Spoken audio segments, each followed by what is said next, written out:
Yeah, I've been playing around with it since pretty much I grab everything when it comes out for a while and play with it. And uh, I have not even tapped the potential that it has. I mean, we stream our services on Sunday, and we don't have a lot of like fancy camera equipment or anything like that. So we just kind of have a one camera shot with our service. But I think it's still up and coming. So you can load a really simple client onto your PC or Mac, and it makes it super easy to stream, easier than before even. Now, So but you guys are.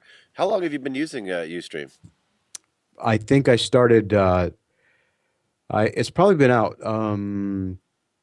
3 years or so, and Yeah. we started using it right from the very beginning. Yeah, and so you've been able to. Now, do you go direct? You've got it all hooked up into your computer system. Do you have your sound system dialed in at all on that?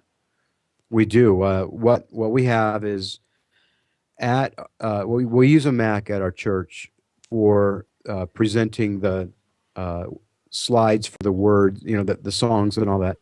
So on that Mac as well, we just what we've been doing before this client came out is we go to a web browser and log into Ustream. But the sound in to the Mac comes from our soundboard directly. So Mm-hmm. we just have another output for the soundboard, and actually that goes into a digital recorder, and we record the sermon for the podcast that we have. And then there's a headphone out the digital recorder that goes directly into our line in of our Mac. So that's how we get the sound into Ustream. That was amazing that one time when you guys had Aria Anaphorian playing, Oh and yeah, you were on the board. I was in my house in Portland. You guys are in the Bay Area, and right. I remember you asking me. You go like, "How's the sound?" And it just right then and there just amazed me what we can do with something like a Ustream as a church. I mean, what attracts you to Ustream as a church and what your ministry is, and why do you use that? Well, we thought of it. First of all, I like to play with everything, so that's Yeah. that's why we went on it at first, just to see what it would be, and it was pretty cool to do, to mess around with. But what we didn't really expect is that we had people in the Bay Area. There's just a really mixture of cultures, and that's one of the wonderful things about the Bay Area. So in our church, we have people from Thailand and Africa and Philippines, and out of our church, we also have what's called life groups, which are just small groups that meet during the middle of the week.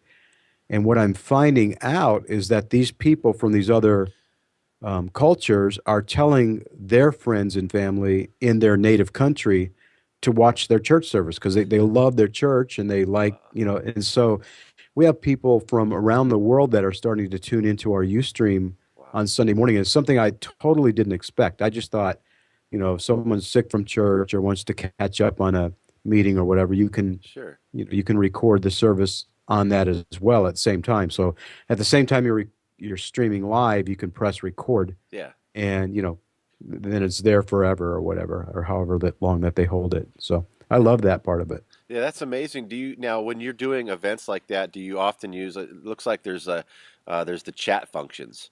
And Yep. do you have someone that's working the chat as you're up speaking at all, or have you experimented much with that?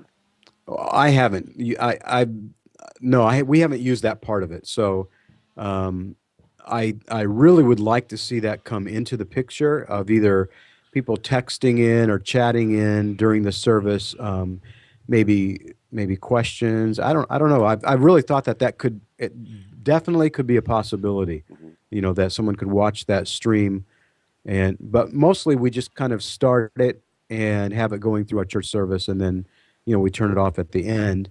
So we in this particular setting we haven't been using that feature at all. Are you surprised at all? I mean, it seems to me that I mean, there's a lot of people using Ustream. It's picking up. I still talk to people every day that haven't even heard of Ustream, and it just seems like, boy, what a great tool for the church.